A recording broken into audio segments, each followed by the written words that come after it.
নির্বাচনে আবহে ঢুকছে দেশ। ডিসেম্বরে পৌরসভায়, মার্চ এপ্রিলে ইউনিয়ন পরিষদ। এবারও হবে ধাপে ধাপে। খিচুড়ি রান্না শিখতে হাজার কর্মকর্তার বিদেশ সফরের প্রস্তাব, সমালোচনার ঝড়। দুর্নীতির বড় উদাহরণ বলছে টিআইবি। যদি আমরা 1 কেজি পেঁয়াজ কিনি 100 টাকা দিয়া, তাহলে আমরা কিভাবে অন্য বাজার করে খাবো? বাজার থেকে হঠাৎ পেঁয়াজ উধাও, দুর্ভোগে সাধারণ মানুষ। কারসাজি আর সিন্ডিকেটকে দুষ্টি কেন? বাজার কমিটি যারা আছে এবং সরকারের যে আছে, আমি মনে করি যে সরকারের এই ব্যাপারে পদক্ষেপ নেওয়া দরকার। ক্ষমতা ও টাকার জোরে পার পেয়ে যাচ্ছেন গাজীপুরের অবৈধ গ্যাস সংযোগ দেওয়ার মূল হোতারা। মামলার এজাহার পাল্টে ফেলার অভিযোগ ম্যাজিস্ট্রেটের। নোংরা পরিবেশে রং আর রাসায়নিক মিলে তৈরি হচ্ছে বিস্কিট, বাহারি কেক। তৈরি উপকরণ বিষাক্ত হাইড্রোজ। টানা লোকসানের মুখে বন্ধ হয়ে যেতে পারে দেশের বেশিরভাগ চিনিকল। বকেয়ার সম্পত্তির হিসাব চেয়ে কর্পোরেশনের চিঠি। অনিশ্চয়তা বাংলাদেশ দলের লঙ্কা সফর, তবুও থেমেনি অনুশীলন। দীর্ঘ বিরতি কাটিয়ে মাঠের লড়াইয়ে ফিরতে মরিয়া cricketer. Rainbow all-rounder exterior paint, বাংলাদেশের আবহাওয়া উপযোগী একমাত্র পেইন্ট। স্বাগত নিউজ 24 সকাল 7টার সংবাদে। সাথে আছি আমি আকাশ এহসান। দেখছিলেন সংবাদ শিরোনাম। এবার পুরো খবর। চলতি বছরের ডিসেম্বরে দেশের সব পৌরসভায় নির্বাচন হতে পারে। এজন্য সব ধরনের প্রস্তুতি নিতে নির্বাচন কমিশন সচিবালয়কে নির্দেশনা দিয়েছে নির্বাচন কমিশন। আর আগামী বছরের মার্চ এপ্রিলে ইউনিয়ন পরিষদ নির্বাচন অনুষ্ঠানের পরিকল্পনা নিয়ে প্রস্তুতি শুরু করেছে নির্বাচন কমিশন। এবারও দেশব্যাপী ধাপে ধাপে ভোট হবে ইউনিয়ন পরিষদে নির্বাচন। বিস্তারিত হাসান পারভেজের প্রতিবেদনে। দেশে মোট পৌরসভা 328টি আর নির্বাচন উপযোগী পৌরসভা প্রায় 250-র মতো। সবশেষ 2015 সালের 30 ডিসেম্বর দেশের 234টি পৌরসভায় ভোট গ্রহণ হয়। বেশিরভাগ পৌরসভায় 2016 সালের জানুয়ারিতে শপথ নেন মেয়র ও কাউন্সিলররা এবং ফেব্রুয়ারিতে প্রথম সভা অনুষ্ঠিত হয়। আগামী ফেব্রুয়ারিতে বেশিরভাগ পৌরসভার মেয়াদ শেষ হচ্ছে। যেসব পৌরসভার মেয়াদ শেষ হতে যাচ্ছে সেগুলোই চলতি বছরের ডিসেম্বরের মধ্যে ভোট গ্রহণের নীতিগত সিদ্ধান্ত নিয়েছে নির্বাচন কমিশন। মেয়াদ 5 বছর, তো সেটারও কমিশন অলরেডি সিদ্ধান্ত দিয়েছে। সেগুলোর নির্বাচন যথাসময় হবে এবং মোটামুটি নভেম্বর ডিসেম্বরে না হলে ডিসেম্বর জানুয়ারির দিকে হবে। এবারও দেশব্যাপী ইউনিয়ন পরিষদে ধাপে ধাপে ভোট করার চিন্তা। 2016 সালে মোট 6 ধাপে 4279 ইউনিয়নে ভোট আয়োজন করেছিল নির্বাচন কমিশন। আইন অনুযায়ী আগামী বছরের 21 মার্চের মধ্যে প্রথম ধাপের নির্বাচন করতে হবে কমিশনকে। এটা অলরেডি আমাদের কমিশন তারা সবাই বসে সিদ্ধান্ত নিয়েছেন এবং এই ব্যাপারে আমাদের কোন ইউনিয়ন পরিষদের মেয়াদ কখন তারা প্রথম শপথ নিয়েছিলেন সমস্ত তালিকা করা হচ্ছে।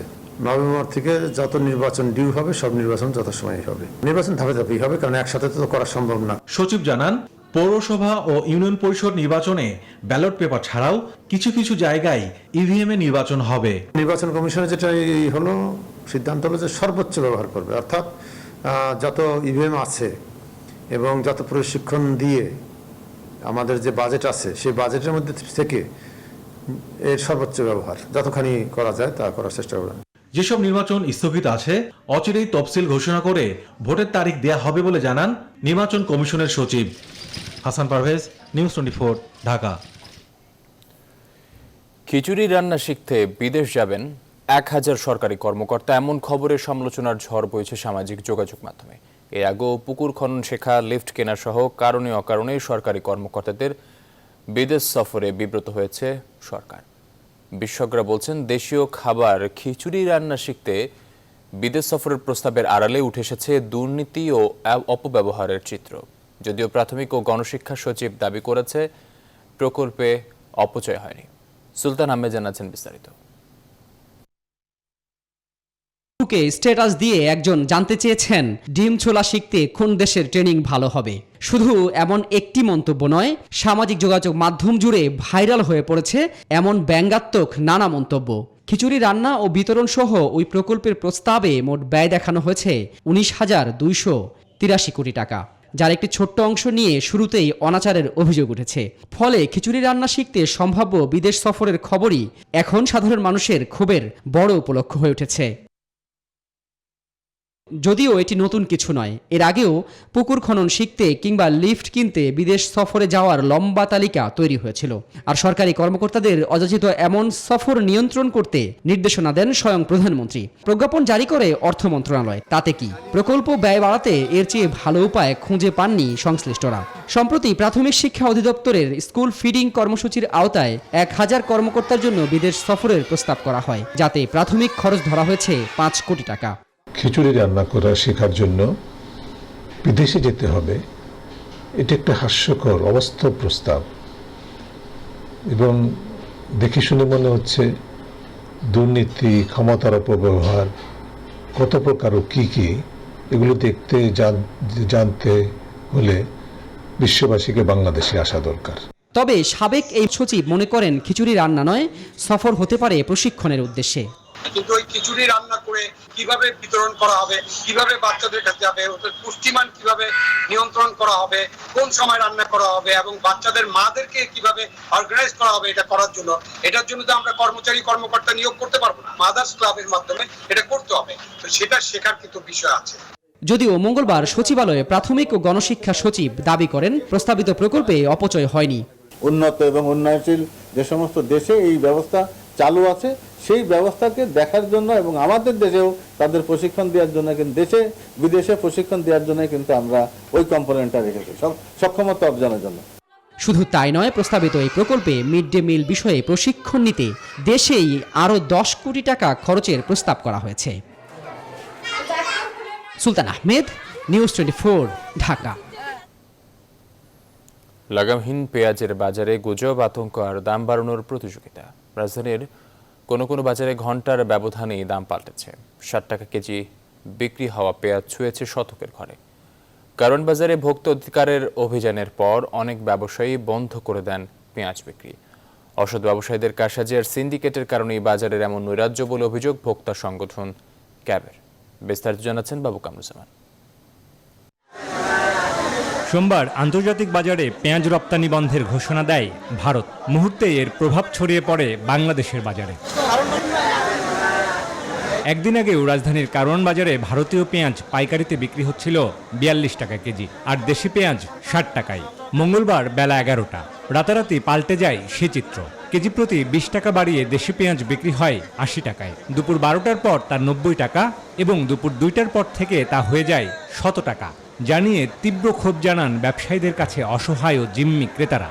মধ্যস্বত্বভোগী এরা এই মুহূর্তে পেঁয়াজের দাম প্রতি কেজিতে প্রায় 30 টাকা বাড়ায় দিচ্ছে। যদি আমরা 1 কেজি পেঁয়াজ কিনি 100 টাকা দিয়া, তাহলে আমরা কিভাবে অন্য বাজার করে খাবো? আড়তদারদের কাছে এ নিয়ে সুনির্দিষ্ট ব্যাখ্যা নেই। পরিস্থিতি এমন যেন ভারতীয় পেঁয়াজের রপ্তানি বন্ধের সুযোগের অপেক্ষায় ছিলেন ব্যবসায়ীরা। ভারত পেঁয়াজ দিব না, তাহলে পেঁয়াজ এবার 200 টাকা দিব না। এরা আরো দাম বাড়িয়ে গেছে, ফোনে যা কিছু আছে এরা বাড়াই বেচছে। এটা তো পার্টির মাল, পার্টি আপনার বিক্রি করতে হবে না। আপনার পার্টি ভারত থেকে বন্ধ হয়ে গেছে, দেশি পেঁয়াজ কিনে দিছে, আমার পেঁয়াজ বেচেন না, 100 টাকা কিছু বেচেন না, এইভাবে কথা বলে। পেঁয়াজের বাজার নিয়ন্ত্রণে অভিযানে আসে ভোক্তা অধিদপ্তর। কারণ বাজারে এদিন বাড়তি দাম ও মূল্য তালিকা না থাকার অভিযোগে জরিমানা করেন 3টি আড়তে। যারা ব্যবসায়ী তাদের ক্রয় মূল্য এবং বিক্রয় মূল্যের ব্যবধান কতটুকু এগুলো আমরা পর্যবেক্ষণ করছি। কেউ যদি ক্রয় রসিদ সংরক্ষণ না করে অথবা মূল্য তালিকা যদি ঠিকমতো না রাখে, ক্রয় রসিদ এবং মূল্য তালিকার যদি গরমিল থাকে, তখন আমরা আইনগত ব্যবস্থা নিচ্ছি। ভোক্তা অধিকার নিয়ে কাজ করা সংগঠন ক্যাব বলছে, পেঁয়াজের বাজারে এমন নৈরাজ্যের জন্য দায়ী অসাধু ব্যবসায়ী এবং সিন্ডিকেট। বাজার কমিটি যারা আছে এবং সরকারের যে আছে, আমি মনে করি যে সরকারের এই ব্যাপারে পদক্ষেপ নেওয়া দরকার। কারণ বাজারে টেলিফোনে শুধু মোবাইল ফোনে জানতে পারছে যে বাজারে রপ্তানিকে বন্ধ করছে, আর মানে এই না যে এখানে মূল্য বৃদ্ধি করা হতে হবে। ভারতীয় পেঁয়াজ রপ্তানি বন্ধের ঘোষণার পর তুরস্ক, চীন সহ অন্যান্য দেশও টন প্রতি পেঁয়াজের রপ্তানি মূল্য বাড়িয়েছে প্রায় $200। বাবু কামরুজ্জামান, নিউজ 24, ঢাকা। ক্ষমতা ও টাকার জোরে মামলার এজাহার পাল্টে ফেলেছে গাজীপুরের অবৈধ গ্যাস সংযোগ প্রদানের মূল হোতারা। আর এ নিয়ে ক্ষোভ প্রকাশ করেছেন অবৈধ সংযোগ উচ্ছেদ অভিযানে নেতৃত্ব দেয়া গাজীপুর জেলা প্রশাসনের নির্বাহী ম্যাজিস্ট্রেট উম্মে হাবিবা ফারজানা। গাজীপুর তিতাসের সহকারী ব্যবস্থাপক এবং ব্যবস্থাপক প্রকৌশলী সুরুজ আলম জানিয়েছেন, স্থানীয় থানা প্রশাসনের হস্তক্ষেপে দফায় দফায় এজাহারে পরিবর্তন করা হয়েছে। গাজীপুর অবৈধ গ্যাস সংযোগ নিয়ে তালুকদার বিপ্লবের অনুসন্ধানী প্রতিবেদন। সমগ্র গাজীপুর জুড়ে 164টি এলাকায় অবৈধ গ্যাস সংযোগ শনাক্ত করেছে গাজীপুর তিতাস কর্তৃপক্ষ। অনুসন্ধান বলছে গাজীপুরের মধ্যে সবচেয়ে বেশি অবৈধ গ্যাস সংযোগ রয়েছে গাজীপুর সদর, জয়দেবপুর, হোতাপাড়া, গাছা, বাসন এবং শ্রীপুর থানা এলাকায়।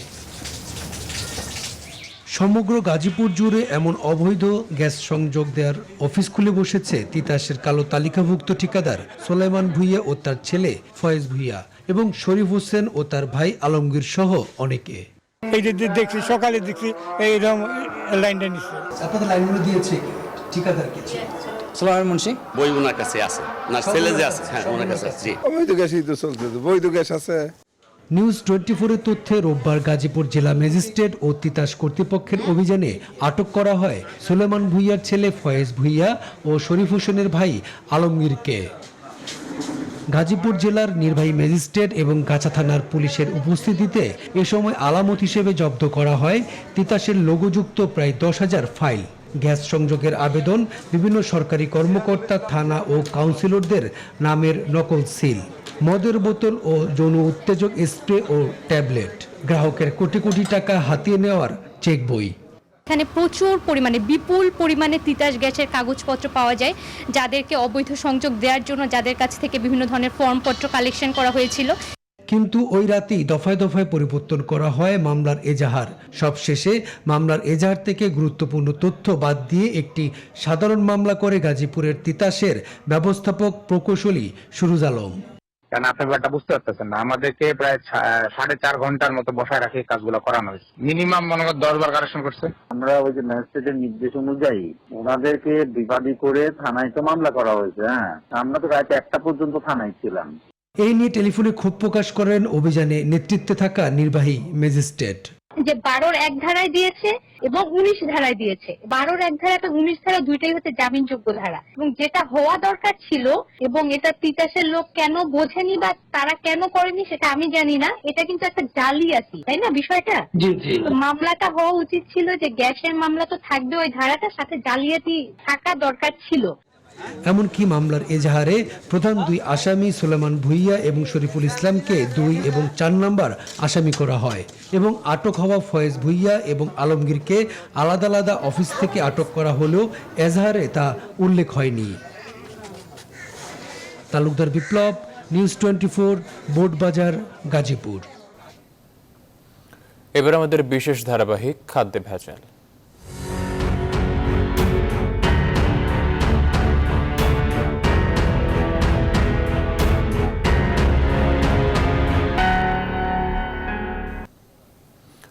আপনি যে কেক খাচ্ছেন তা রাসায়নিক কেমিক্যাল হাইড্রোজ দিয়ে তৈরি নয় তো? আর চায়ের সঙ্গে ভিজে যে বিস্কিট খান তা উৎপত্তি কোথায় জানেন কি? রাজধানীর বেশ কয়েকটি বেকারিতে রং আর রাসায়নিক কেমিক্যালেই তৈরি হচ্ছে বেশিরভাগ বেকারি পণ্য। আসাদুজ্জামান কাকনের তোলা ছবিতে, বাকিটা দেখুন ফখরুল ইসলামের অনুসন্ধানে। কেক, বিস্কিট কিংবা রুটি অনেকের কাছে বেশ প্রিয়, কিন্তু এসব তৈরির অবস্থা কিংবা পরিবেশ অনেকের কাছেই অজানা। কামরাঙ্গীরচরের মাশাল্লাহ বেকারি, সারি সারি সাজানো কেক কিছু আগেই বানিয়ে নোংরা মেঝেতে রাখা হয়েছে খোলামেলা। একটু ভেতরে ঢুকতেই বেরিয়ে আসে এই কেক তৈরির আসল রহস্য। বিপজ্জনক রাসায়নিক হাইড্রোস না দিলে নাকি কেক চমকপ্রদই হয় না, আবার নানা রকম রুটিতেও নাকি ব্যবহার হয় এই হাইড্রোস। এটা কি জিনিস? এটা হাইড্রোস। হাইড্রোসটা যে রুটিতে এবং কেকে ব্যবহার করা হয় আর কি। এই যে হাইড্রোস কি ব্যবহার করা ঠিক আছে? না, হাইড্রোস আসলে ব্যবহার করা ঠিক না। যে সফট এবং বা ইয়ে থাকার পরিপ্রেক্ষিতে যাই দেখা গেছে জিনিসটা ব্যবহার করতে হয় আর কি। কেক বিস্কিট বানানোর জায়গাটাও যেন ময়লা আবর্জনার বাঘার, আর পচে যাওয়া আটা দিয়েই তৈরি করছে কেক বিস্কিট। সাথে আরো মেলে অনুমোদনহীন রং ও কেমিক্যালের অস্তিত্ব। কোনাপাড়ার এই কারখানায় সামনের শোরুমটা বেশ ফিটফাট, তবে তার ভেতরটা একেবারেই যাচ্ছে তাই। বাথরুম ও ড্রেনের পাশেই তৈরি হচ্ছে বেকারি পণ্য। করাতের কাটাকাটিতে বের হচ্ছে বিস্কিটের পিস। মেয়াদ উত্তীর্ণ আটা দিয়ে আপনারা যে বানাচ্ছেন এটাই ভালো? এটা আনছো মাহাজন, এটা মাহাজনে হেগোর সাথে এরা জানে। আমি তো দেখিনি এটা মেয়াদ আছে না ওটা তো আবার এখন দেখি না, ওটা তো কাজ করবো রাত্রে। নোংরা পরিবেশ তো ভাই নিচে তো থাকবেই। এইসব আবার তৈরি হয় কেমিক্যালে। কারখানার আরো ভেতরে ভাজা হচ্ছে ডাবলি বুট, পরে খোলা হাতে চলছে প্যাকেটজাত। বেকারির মধ্যে পোকামাকড় আর গন্ধে ঠাসা মেঝেতে রাখা হয়েছে এসব তৈরি পণ্য। হাইড্রোক্স, এটা ঠিক আমাদের আপনারা যে তথ্যটা পেয়েছেন আমরা এখন জানতে পারলাম, আমরা জরিমানা করেছি। তারপরে যদি আবার কেউ একই জিনিস করে, আমরা তার বিরুদ্ধে জেল সহ, কারখানা বন্ধ সহ আরও যে সব কঠিন পদক্ষেপগুলো আছে সেগুলো আমরা নেব। কেমিক্যালের বিষে তৈরি এসব বেকারি পণ্য মানব স্বাস্থ্যের জন্য মারাত্মক ক্ষতিকর বলে বরাবরই বলে আসছেন স্বাস্থ্য বিশেষজ্ঞরা। দুধ চায় ভিজিয়ে নোনতা বিস্কুট খাচ্ছেন কেক, ভাবছেন মানসম্মত কোনো কারখানায় স্বাস্থ্যসম্মতভাবে তৈরি হচ্ছে? দেশের বেশিরভাগ এসব বেকারি পণ্যই তৈরি হচ্ছে অস্বাস্থ্যকর পরিবেশে নানা বিষাক্ত কেমিক্যালে। ফখরুল ইসলাম, নিউজ 24, কামরাঙ্গীরচর, ঢাকা। এবার মার্কিন নির্বাচন প্রসঙ্গ।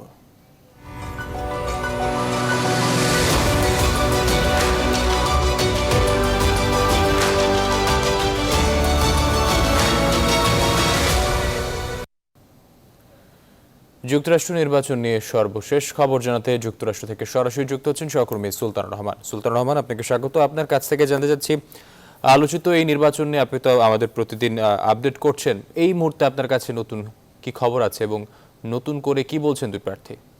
আজকে পুরো আমেরিকাতে আসলে সবচেয়ে গুরুত্বপূর্ণ খবর হচ্ছে বাহরাইন এবং সংযুক্ত আরব আমিরাতের সঙ্গে ইসরায়েলের যে চুক্তিটি আজকে হোয়াইট হাউসে হয়েছে, এটি আসলে খুবই আলোচিত। অনেকেই বলছেন এটি একটি ঐতিহাসিক ঘটনা এবং মধ্যপ্রাচ্যে শান্তি আনার ক্ষেত্রে এটি একটি ঐতিহাসিক পদক্ষেপ, যার পুরোটাই কৃতিত্ব অনেকেই দিতে চাচ্ছেন প্রেসিডেন্ট ডোনাল্ড ট্রাম্পকে। কারণ তার আগেই তিনি আপনারা জানেন যে ইসরায়েলকে স্বীকৃতি দেয়া, সেখানে আমেরিকার এম্বাসি বানানো, সবকিছুই তিনি করেছেন।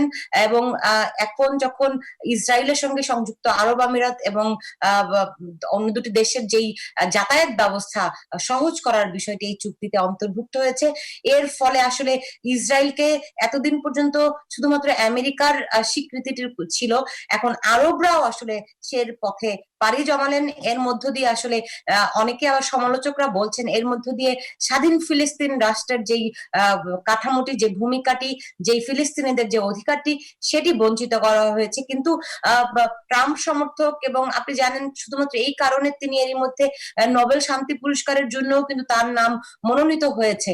ফলে প্রেসিডেন্ট ডোনাল্ড ট্রাম্প, তার হোয়াইট হাউস এবং রিপাবলিকান পার্টি এটিকে, এই পুরো বিষয়টিকে আসলে এই নির্বাচনের একটা বড় সফলতা হিসেবে তারা দেখাতে চাচ্ছে। এই নির্বাচনে নিশ্চয়ই এটি একটা বড় বিষয় হয়ে দাঁড়াবে যে প্রেসিডেন্ট ডোনাল্ড ট্রাম্প যদি সত্যি তিনি নোবেল প্রাইজ পেয়েও যেতে পারেন, কারণ তিনি বারবার করে বলছেন যে বারাক ওবামা, সাবেক প্রেসিডেন্ট, নোবেল পুরস্কার পেয়েছেন তিনি হোয়াইট হাউসে আসার মাত্র কয়েকদিনের মধ্যে, তিনি তেমন কিছুই করেননি, কিন্তু তিনি কেন শান্তি পুরস্কার পেয়েছেন তিনি জানেন না। অথচ তিনি মধ্যপ্রাচ্যে শান্তির জন্য এতগুলো কাজ করেছেন এবং গত 4 বছরের শাসনামলে তিনি একটিও যুদ্ধ করেননি।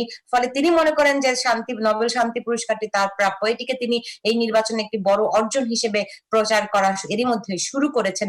এর বাইরে আজকে আমেরিকার কয়েকজন খুবই গুরুত্বপূর্ণ নাম করা সাংবাদিকদের একটি বই প্রকাশিত হয়েছে, যেখানে প্রেসিডেন্ট ডোনাল্ড ট্রাম্পের তীব্র সমালোচনা করা হয়েছে। একটি কথা বলে রাখি, গত 4 বছরে প্রেসিডেন্ট ডোনাল্ড ট্রাম্পকে নিয়ে 2 শতাধিক বই প্রকাশিত হয়েছে। এই বইগুলোর কোনোটিই আসলে ইতিবাচক নয়, কিন্তু কোন আমেরিকার প্রেসিডেন্টকে নিয়ে এত বই প্রকাশিত হয়েছে, তাও নেগেটিভ। এটি একটা সারা জাগানো ব্যাপার। প্রেসিডেন্ট ডোনাল্ড ট্রাম্পের যতই সমালোচনা হোক না কেন, আমেরিকানদের মধ্যে কিন্তু এই নির্বাচনকে সামনে রেখে তার জনপ্রিয়তা ক্রমশই বাড়ছে। ধন্যবাদ আপনাকে। দর্শক, মার্কিন নির্বাচনের খবর জানাচ্ছিলেন সহকর্মী সুলতান রহমান। সংবাদের এই পর্যায়ে নিচ্ছে একটি বিরতি, সঙ্গে থাকুন। বিরতির পর আবারও স্বাগত সংবাদে। টানা লোকসানের মুখে দেশের চিনি কলগুলো অবশেষে বন্ধ করে দেওয়া হতে পারে। এরই মধ্যে সব চিনি কলের চিঠি পাঠিয়ে স্থাবর অস্থাবর সম্পত্তি, লাভ লোকসান ও শ্রমিক কর্মচারীদের পাওনা হিসাব চেয়েছে বাংলাদেশ খাদ্য ও চিনি শিল্প কর্পোরেশন। এতে দুশ্চিন্তায় পড়েছেন শ্রমিক ও কর্মচারীরা। রাজশাহী থেকে কাজী সাহেদের প্রতিবেদন। দেশের সরকারি চিনি কলগুলো প্রতি বছরই লোকসান গুনছে। আসছে দিনগুলোতে চিনি বিক্রি করে লাভ হবে আপাতত এমন আশাও নেই। তাই চিনি কলগুলোতে লোকসানের দায় এড়াতে বন্ধের কথা ভাবা হচ্ছে। গেল 10 সেপ্টেম্বর বাংলাদেশ চিনি ও খাদ্য শিল্প কর্পোরেশনের এক অফিস আদেশে দেশের সব চিনি কলের 11টি বিষয়ের হিসাব চাওয়া হয়েছে। এগুলো তো আপনার অনবরত মানে কোনো মিলতে একমাত্র পেরু কোম্পানি ছাড়া কোনো মিলেই এই যে অবস্থা মুখ দেখতে পারে নাই আর কি। তো সরকারও তো আর কত ইয়া করবে। শ্রমিক কর্মচারীরা জানান অন্তত 3 মাস ধরে বেতন নেই চিনি কলগুলোতে। 2015 সালের মজুরি কাঠামো অনুযায়ী তাদের এরিয়ার বিল বকেয়া কয়েক কোটি টাকা। এখন নতুন করে মিল বন্ধের সংখ্যা ভাবিয়ে তুলেছে তাদের। এমন পরিস্থিতিতে এরই মধ্যে সারা দেশের চিনি কলগুলোর শ্রমিক কর্মচারী নেতারা ঢাকায় গিয়ে বৈঠক করেছেন চিনি ও খাদ্য শিল্প কর্পোরেশনের চেয়ারম্যানের সঙ্গে। ওই বৈঠকেও কারখানা বন্ধের ইঙ্গিত দেয়া হয়েছে। 4-5টা কি 6-7টা মিল আগামী বা চালাবে, বাদ বাকি ওনা কি হবে না হবে মানে ক্লিয়ার করেনি কথাটা। শুধু বলে যে 4-5টা মিলের সাথে আরো 2টা মিল চালাতে পারে, বাদ বাকি ওনা সরকার কি করবে কোনো ডিসিশন এখন নেয় সরকারের ব্যাপার। এটা তো টেনশনের লোকজন তো সবাই আমাদের ফ্যামিলিগত বা আদার সাইড চাষি, তারপরে মিলের সাথে জড়িত, তারা তো সবাই টেনশনে আছে। চিঠি পাওয়ার কথা স্বীকার করলেও এ নিয়ে আপাতত কথা বলার মতো কিছু নেই বলে জানিয়েছেন রাজশাহী চিনি কলের ব্যবস্থাপক। আমিও একটু যোগাযোগ করতেছি, কিন্তু তারা কোনো কিছু বলতে পারতেছে না, বুঝছেন তো। এটা তো আমরা বলতে পারছি না, তবে সরকারের কাছে একটা জানতে চাইছে এই মর্মে আর কি তারা বলতেছে। এখন সেটা বোধহয় সম্ভব একটা মিটিং হওয়া কথা 2-1 মধ্যে হওয়া কথা আছে। বাংলাদেশ ট্যারিফ কমিশনের সমীক্ষা অনুযায়ী সরকারি চিনি কলগুলোতে প্রতি কেজি চিনি উৎপাদনে খরচ হয় 88 টাকা, তবে তা বাজারে বিক্রি হচ্ছে 60 টাকা দরে। কাজী শাহেদ, নিউজ 24, রাজশাহী। নাব্য সংকটে অনির্দিষ্টকালের জন্য বন্ধ রয়েছে মাওয়ার শিমুলিয়া কাঁচালবাড়ি ফেরি চলাচল। আটকা পড়েছে শতাধিক মালবাহী ট্রাক। ঘাট পরিদর্শন শেষে নৌ সচিব মেজবাউদ্দিন আহমেদ জানিয়েছেন লৌহজং দিয়ে বিকল্প পথে ফেরি চলাচল চালুর চেষ্টা চলছে। বিস্তারিত আলী তালুকদারের প্রতিবেদনে। ফেরি পারাপারের অপেক্ষায় শিমুলিয়া ঘাটে শতাধিক পণ্য মালবাহী ট্রাক। অনির্দিষ্টকালের জন্য বন্ধ ফেরি, যার কারণ হিসেবে বিআইডব্লিউটিএ থেকে বলা হচ্ছে নাব্যতা সংকটের কথা। দক্ষিণাঞ্চলের সাথে সংযোগের অন্যতম মাধ্যম ফেরি অচল থাকায় ট্রাক চালকরা রয়েছে বিপাকে। খাদ্য ও কাঁচামাল নির্দিষ্ট স্থানে পৌঁছে দিতেও খরচের পাল্লা কয়েক গুণ বেড়ে যাওয়ায় বিপাকে তারা। মালিক কয় টাকা দেয়? ছবিল দেয় 10,000 টাকা, ছবিল দেয়। রোড খরচ করে আইতে দিতে জায়গা এই কদিন ধরে বই রয়েছি, দৈনিক হেলপার ড্রাইভার খাইতে লাগে 500 টাকা। 15 দিন এই গাড়িটা এই যা বয়ে রয়েছে, খাওয়া নাই ঠিক মতন দেয় না। এক গাড়িতে, ছোট গাড়িতে 2 জন শোয়ার কষ্ট। শুধু পণ্য মালবাহী নয়, সাধারণ যাত্রী পরিবহনের যানবাহনও অপেক্ষায় রয়েছে এই অচল অবস্থা স্বাভাবিক হওয়ার। ছোট ইঞ্জিন চালিত ট্রলার, লঞ্চ ও স্পিডবোটে ঝুঁকি নিয়ে পার হচ্ছে যাত্রীরা। স্বাভাবিক অবস্থা ফেরাতে আর কতদিন লাগবে? নাব্যতা সংকট কেন এত বেশি ভোগান্তিতে? পদ্মা নদী পরিদর্শন শেষে জানান বিকল্প পথ হিসেবে অন্য রুট সচলের চেষ্টা চলছে। লৌহজং টার্নিং এর এটিকে আমরা একদিন বা আগামীকাল আমরা চেষ্টা করছি আমরা এটিকে ড্রেজিং করার জন্য। ইতিমধ্যে আমাদের ড্রেজার ওখানে আমরা সেট করেছি, কাজ শুরু হয়েছে। আমরা আশা করছি আগামীকালের মধ্যে আমরা এখানে ফেরি চলাচল শুরু করতে পারবো। এদিকে 3 নম্বর ঘাটের অধিকাংশ জায়গা নদীগর্ভে বিলীন হচ্ছে। সে বিষয়ে নিয়মিত ঘাট মেরামতের কথাও জানান নৌ সচিব। আলী তালুকদার, নিউজ 24, ঢাকা। চট্টগ্রামের সাগরে জেলেদের জালে ঝাঁকে ঝাঁকে ধরা পড়ছে রূপালী ইলিশ। কাঙ্ক্ষিত ইলিশ ধরা পড়ায় খুশি জেলেরা। তবে বাজারে পর্যাপ্ত ইলিশের সরবরাহ থাকার পরও দর বেশি থাকায় হতাশ ক্রেতারা। আড়তদাররা বলছেন ইলিশ রপ্তানি বন্ধ থাকায় এবং মোকামে পর্যাপ্ত ইলিশ সংরক্ষণের ব্যবস্থা না থাকায় ক্ষতির মুখে পড়ছেন তারা। ইলিশ রপ্তানির অনুমতি দেওয়ার জন্য সরকারের কাছে দাবি জানিয়েছেন তারা। নয়ন বড়ুয়া জয়ের তথ্য ও চিত্রে ডেস্ক রিপোর্ট। নগরীর ফিরিঙ্গি বাজার মৎস্য অবতরণ কেন্দ্র সহ পুরো ফিশারিজ এলাকা ইলিশে সয়লাব। জেলেরা সাগর থেকে মাছ ধরে বিক্রির জন্য এখানে নিয়ে আসছেন, আর এখান থেকে রাজধানী সহ বিভিন্ন স্থানে ইলিশ কিনে নিয়ে যাচ্ছেন ব্যবসায়ীরা। সাগরে জেলেদের জালে কাঙ্ক্ষিত রূপালী ইলিশ ধরা পড়লেও খুচরা বাজারে 500 টাকার নিচে মিলছে না ইলিশ। 800 টাকার নিচে নেই 1 কেজি ওজনের মাছ। তাই দাম নাগালের মধ্যে না থাকায় হতাশ ক্রেতারা। ইলিশ তো মোটামুটি বাজারে দেখতেছি দাম তো বেশি, দাম তো কমে নাই। সর্বরাবে দাম কম না, মানুষের নাগালের মধ্যে নেই। আড়তদাররা বলছেন জাটকা শিকার, মা ইলিশ ধরা নিষিদ্ধের কারণে এবার বড় সাইজের ইলিশ পাওয়া যাচ্ছে, আর বাজারে দর ভালো থাকায় খুশি তারা। 65 দিন বন্ধ, 22 দিন বন্ধ, সেজন্য আমাদের দেশে ইলিশ অনেক বড় হয়েছে। ইলিশ আহরণ বেশি হওয়ায় রপ্তানির দাবি জানিয়েছেন আড়তদাররা। আমরা প্রচুর পরিমাণ ইলিশ পাচ্ছি এবং আমরা মাননীয় প্রধানমন্ত্রীর কাছে আমরা আবেদন করতে চাই রপ্তানি শুরু করার জন্য। গেল কয়েক বছর ধরে 5.5 লাখ মেট্রিক টন ইলিশ আহরণের লক্ষ্যমাত্রা থাকলেও এবার 6 লাখ মেট্রিক টন হবে বলে আশা সংশ্লিষ্টদের। গত বছরে ছিল আপনার 5.5 লক্ষ মেট্রিক টন। আমরা অবশ্যই এটা আগায় যাব এবং এটা ক্রস করে আমরা আশা করতেছি যে ভবিষ্যৎবাণী করা ঠিক না, তারপর আমরা আশা করতেছি আমরা 6 লক্ষ মেট্রিক টনের উপরে অবশ্যই যাব। জাটকা শিকার, মা ইলিশ ধরা নিষিদ্ধ ও সমুদ্রে 65 দিন ইলিশ ধরা নিষিদ্ধ সহ সরকারের নানা পদক্ষেপে দেশে ইলিশের উৎপাদন বেড়েছে এমন অভিমত সংশ্লিষ্টদের। Desk report, news 24। যশোরের শার্শায় ড্রাগন ফলের বাগান করে দৃষ্টান্ত স্থাপন করেছেন শরীফুল ইসলাম কাজল নামে এক কৃষক। বাজারে বিদেশি ফলের দাম ভালো থাকায় লাভবান হচ্ছেন সে। তার সফলতা দেখে ড্রাগন ফল উৎপাদনে আগ্রহী হয়ে উঠছেন অনেকে। এ অঞ্চলে বাণিজ্যিকভাবে ফল চাষ প্রসারের লক্ষ্যে কাজ করছে স্থানীয় কৃষি বিভাগ। রিপন হোসেনের তথ্য চিত্রে ডেস্ক রিপোর্ট। কৃষি সম্প্রসারণ অধিদপ্তরের সহায়তায় 2 বিঘা জমিতে ড্রাগন ফলের গাছ লাগান যশোরের শার্শার বসতপুর গ্রামের শরীফুল ইসলাম কাজল। বছর ঘুরতেই তার বাগানে ড্রাগন ফল আসতে শুরু করে। বর্তমানে 12 বিঘা জমিতে তার ড্রাগনের বাগান রয়েছে। শরীফুল ইসলাম কাজল জানান, তার বাগানের উৎপাদিত ড্রাগন স্থানীয় চাহিদা মিটিয়ে দেশের বিভিন্ন স্থানে সরবরাহ করা হচ্ছে। মৌসুমের সময় 5 থেকে 6 লাখ টাকার ফল বিক্রি হয় তার। ড্রাগনের চারা বিক্রি হচ্ছে 50 টাকা দরে। আমার কাছে পুঁজি ছিল 3 লাখ টাকা, এখন আমার এই ড্রাগন বিক্রি করে আমার কাছে পুঁজি আছে 30 লাখ টাকা। বিদেশে এই ফলের বাগান করে তিনি শুধু নিজে স্বাবলম্বী হননি, কর্মসংস্থানও হয়েছে অনেকের। অল্প খরচে, জন্টন খরচ কম, জন্মজুরি লাগে কম, আমরা মোটামুটি লাভবান আছি। দেখাশোনা করি, স্প্রে করি, গাছে গোড়া নিরাই, এতে আমাদের ভালো ইনকাম আছে। ড্রাগন ফলের চাষ প্রসারের লক্ষ্যে কৃষকদের সব ধরনের সহযোগিতা করছে স্থানীয় কৃষি বিভাগ। আমাদের অন্যান্য ফলের তুলনায় ড্রাগন লাভজনক, যার জন্য আমরা কৃষি সম্প্রসারণ অধিদপ্তরের পক্ষ থেকে তাদেরকে আমরা পরামর্শ দিচ্ছি যে বাগানগুলো ইতিমধ্যে রয়েছে। মধ্য আমেরিকায় এই ফল বেশি উৎপাদন হয়, তবে এশিয়ার অনেক দেশে এখন বাণিজ্যিকভাবে ড্রাগন চাষ শুরু করেছেন অনেকেই। Desk report, news 24। নিচে আরও একটি বিরতির সঙ্গে থাকুন। বিরতির পর আবারও স্বাগত সংবাদে। এবার ফার্স্ট সিকিউরিটি ইসলামী ব্যাংক অর্থ বাণিজ্য সংবাদ।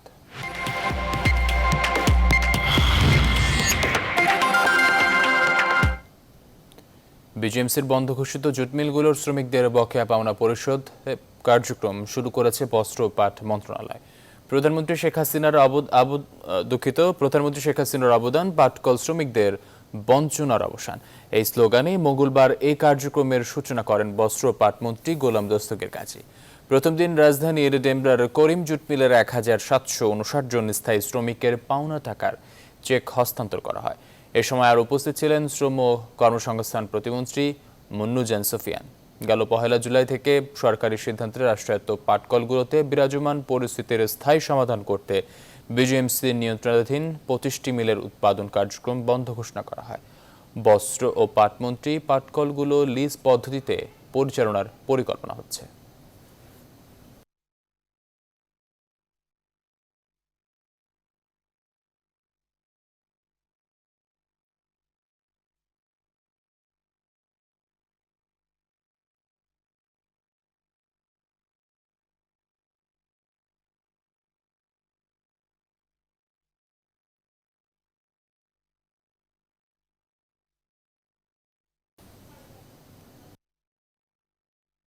একটি মেশিন দিয়ে 3টে মেশিন চলবে, এই ধরনের প্রযুক্তি আমাদের চলে আসছে। সেই প্রযুক্তি ফলো করে আমরা আগামীতে নতুন নতুন মিলগুলি আমরা আধুনিকরণ করে আমরা সেগুলি চালু করার ব্যবস্থা করব, যাতে করে পাটকল আবার ঘুরে দাঁড়াতে পারে। এবার আন্তর্জাতিক প্রসঙ্গ।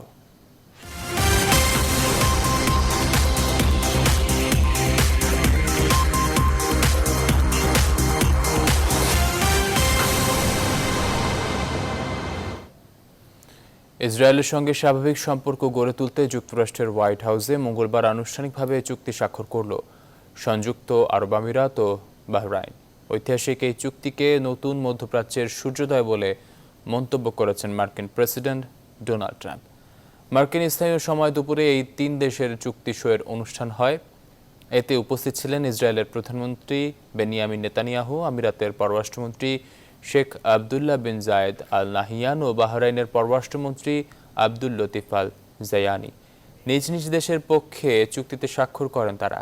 এর মধ্য দিয়ে ইসরায়েলের সঙ্গে পুরোপুরি স্বাভাবিক সম্পর্ক স্থাপনে তৃতীয় ও চতুর্থ আরব দেশ হিসেবে অঙ্গীকারবদ্ধ হল আমিরাত ও বাহরাইন। খুব শিগগিরই আরও অন্তত 5-6টি দেশ ইসরায়েলের সঙ্গে শান্তি চুক্তির পথ অনুসরণ করবে বলে আশা প্রকাশ করছেন মার্কিন প্রেসিডেন্ট। তবে নিজেদের সঙ্গে ইসরায়েলের সংঘাতের সমাধান না হওয়া পর্যন্ত কাউকে এমন চুক্তি না করার আহ্বান জানিয়েছে ফিলিস্তিনিরা।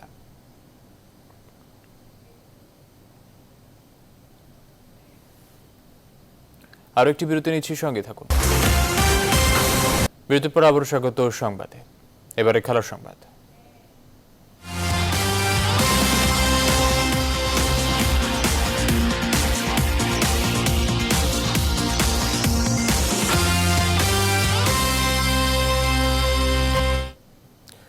শ্রীলঙ্কা সফর নিয়ে অনিশ্চয়তা থাকলেও থেমে নেই টাইগারদের অনুশীলন। লঙ্কান বোর্ডের দেয়া পরিকল্পনা অনুযায়ী দ্বীপরাষ্ট্রটিতে বাংলাদেশ দলের টেস্ট চ্যাম্পিয়নশিপ খেলা অসম্ভব। স্বাগতিকদের নিজেদের অবস্থান জানিয়ে এখন উত্তরের অপেক্ষায় বিসিবি। এদিকে ক্রিকেটাররা মরিয়া মাঠে লড়াইয়ে ফিরতে। বিস্তারিত রিপোর্টে। করোনাকালে টাইগাররা অধীর অপেক্ষায় লঙ্কা সফরের। ওদের শেষ স্বপ্ন অনেকটাই ফিকে, কেননা লঙ্কান বোর্ডের দেয়া স্বাস্থ্য নির্দেশিকা মেনে টেস্ট চ্যাম্পিয়নশিপ খেলা সম্ভব না সাফ জানিয়েছে বিসিবি। দেশটিতে 14 দিনের কোয়ারেন্টিনে থাকতে হলে প্রস্তুতির পর্যাপ্ত সময় পাবে না বাংলাদেশ দল। স্বাগতিকদের নিজেদের অবস্থান জানিয়ে এখন উত্তরের অপেক্ষায় বিসিবি।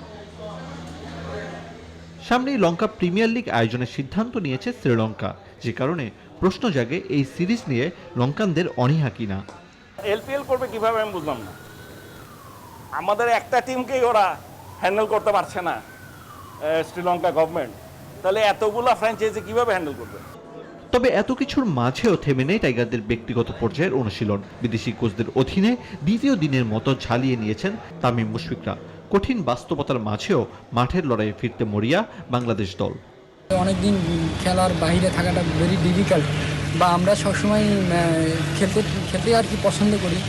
তো আমাদের সামনে শ্রীলঙ্কা সিরিজ আছে, তো এটা আসলে হওয়াটা খুবই ইম্পর্টেন্ট। তাহলে আমরা হয়তো প্লেয়াররা সবাই মাঠে ফিরতে পারবো এবং আমরা যেন আগের সিচুয়েশনে ফিরে আসতে পারি আর কি।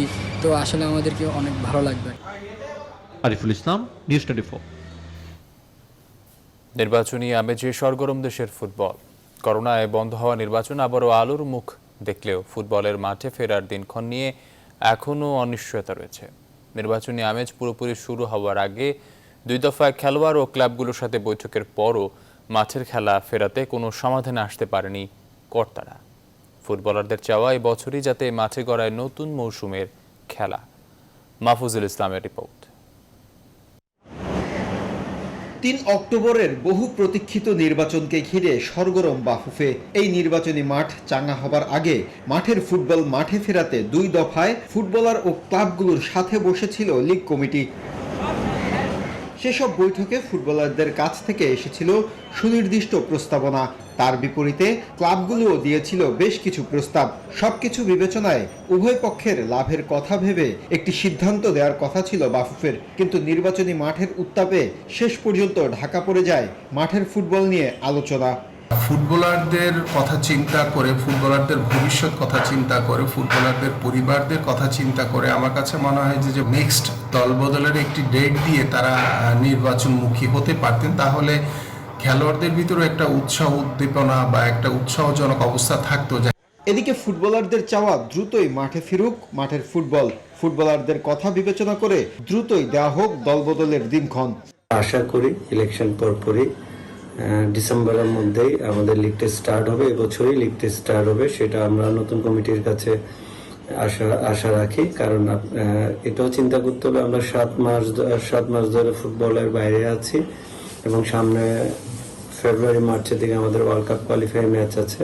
অভিভাবক আমাদের বাফুফে আমাদের ফুটবল ফেডারেশনের দিকে অ্যাটলিস্ট ফুটবল প্লেয়ারদের কথা চিন্তা করে অথবা আমাদের ন্যাশনাল টিমের ম্যাচগুলোর কথা চিন্তা করে খুব তাড়াতাড়ি আমাদের ফুটবল লিগটা যেন শুরু করে দেওয়া হয়।